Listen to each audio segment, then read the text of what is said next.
Inona tokoa moa zany ny ao ambadika ireo zava-misy iainantsika amin'izao fiainana izao?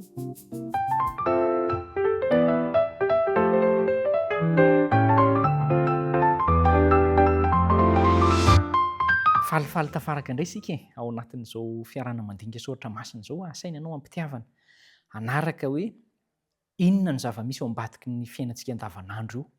Mifantoka amin'ny fiainana andavanandro ianao mivoaka ny trano dia manao zavatra, dia manana fotoana hiatoana kely hisakafoana, dia ohatran'izay hatrany an-trano mampatonga ny torimaso ny hariva sy ny fiarovana amin'ny alina ary ny fifoaza maraina.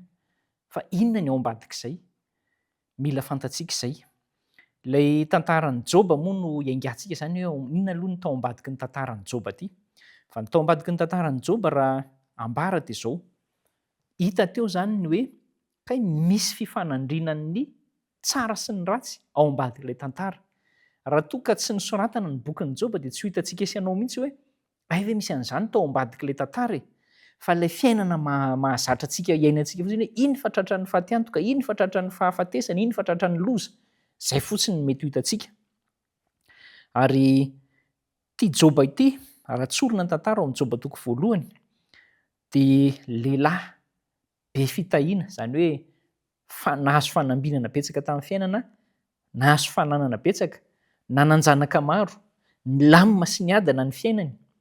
Izay ny famaritana voalohany an'i Joba. Kanefa tsy izay fotsiny, fa ny tsara tsoadinontsika dia ilay hoe ny fifandraisany amin'Andriamanitra sy ny ara-panahiny koa dia tena nilamina tsara. Tsy hoe izany hoe manan-karena amin'izao fotsiny dia manao izay tiany atao, manao ratsy, fa nilamina tsara ity mpanompon'Andriamanitra voatantara amin'ny soratra masina ity. Dia miresaka fivoriana moa izany ny bokin'i Joba amin'izay manomboka voalohany izay hoe nivory tany an-danitra ireo zanak'Andriamanitra. Tonga tao kosa tany na dia tsy nasaina aza. Dia rehefa nandeha ny resaka dia nilaza Andriamanitra hoe avy taiza moa ianao io ry Satana ao amin'ny Joba toko voalohany andininy fafito. Dia nilaza Satana, namaly Satana hoe avy nandehandeha teny ahako. Ilay fanontanian'Andriamanitra izany milaza hoe ianao anie tsy tokony manan-jo mandeha makaiza izany. Dia Satana kosa nilaza hoe izaho mba manao izay tiako atao koa ako. Avy nizaha teny amin'ny tany teny aho izy ka nivezivezy teny. Dia mitaky ny zoany izany Satana hoe io nge anahy nge io tany io e. Dia rehefa avy eo amin'izay Andriamanitra no nanambara hoe hitanao moa Joba mpanompoko, tsy misy lehilahy tahaka azy. Satria tena nanompo an'Andriamanitra Joba. Tsy ilay hoe fanompony an'Andriamanitra fotsiny ihany no antony nanana ny fanambinana ara-karena, fa izay mihitsy hoe tiany ny fifandraisana tamin'Andriamanitra dia ny harena nampanarahan'Andriamanitra tetsy ankilany ihany koa. Ny ady eto izany hitantsika andavanandro dia ilay hoe io fa maty ny olona iray, io fa narary ny olona iray, io fa voaroba ny olona anankiray. Fa ny ambadik'izay izany dia misy ady varotra resaka hifanaovana. Dia izay resaka izay dia momba ny fiankofana. Miankohaka amin'izy izaho, miankohaka amin'izy ianao. Fa izay fiankofana izay dia misy idirany hoe manaiky ny herin'Andriamanitra ianao sa mihaika ny herin'Andriamanitra, tahaka ny Satana izay mihaika ny herin'Andriamanitra, ny fahefan'Andriamanitra. Fa izay ihany ilay hoe fiankofana, na Andriamanitra no ivavahako, na Satana no ivavahako. Ny efa nanontany moa Andriamanitra izany hoe mba efa nodinianao moa izany Joba mpanompoko? Dia hoy izy Satana hoe ka ianao anie hozy izy ny manisy fefy manodidina azy e. Esoriny io fefy ataonao hanodidinana ny Joba io dia hitanao fa hiala aminao izy. Ary mety ho izany tokoa nisy eo amin'ny fiainantsika raha toa isika ka tsy nanana fitokisana n'Andriamanitra alohan'ny zavatra hafa rehetra.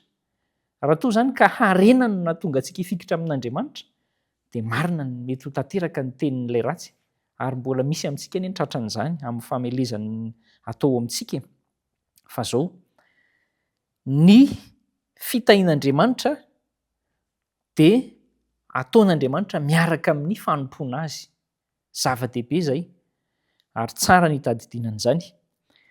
Dia fotoana fohy fotsiny anefa araka ny voalazan'ny tantara dia nitotongan'izay rehetrarehetra izay. Ilay fahasoavam-be, ilay harem-behivava, ireo zanaka izay maro dia ny fotoana tsara rehetra ny ainana, ny arahana, ny fifaliana ny ainana isan'andro tao anatin'ny fotoana fohy fotsiny dia simba. Ary teo no nahatonga an'ilay hoe ho jerena amin'izay hoe inona no ataon'i Joba. Ao amin'ny Joba 3:15-5 dia izao no voalazan'ny soratra masina hoe na dia hamono ahy azy izy dia mbola hanantena azy ihany aho. Tsy niovy Joba.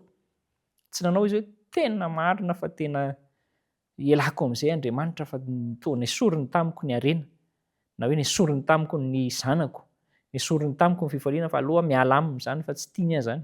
Tsy nisy an'izany, tsy nisy soritra kely akoran'izany tao an-tsain'i Joba satria lehilahy tena natoky an'Andriamanitra izy ary Andriamanitra rahateo nefa nilaza teny am-boalohany teny am-piandohana fa lehilahy mahatoky sy marina i Joba. Ny bokin'i Joba izany dia mampahery antsika mba hahatoky ny fahendren'Andriamanitra sy ny fahatsarany. Sa misy isika mahita fa ao ambadiky ny ainantsika izany dia misy ady fanandrinany tsara sy ny ratsy, mila mandray na ny an-daniny na ny ankilany ny toerana misy antsika. Vavaka isika.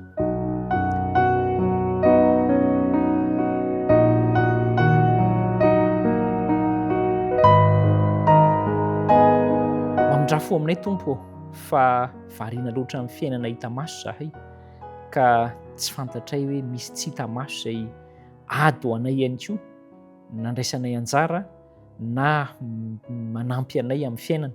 Ampahirezo izay mba hahita fa eo mandrakariva ianao amin'ny zavatra rehetra miseho ka na Satana aza mitady izay anjerana anay dia izay kosa andeha mba ny sitraponao. Amin'ny anaran'i Jesosy no angatanay izany vavaka izany. Amen.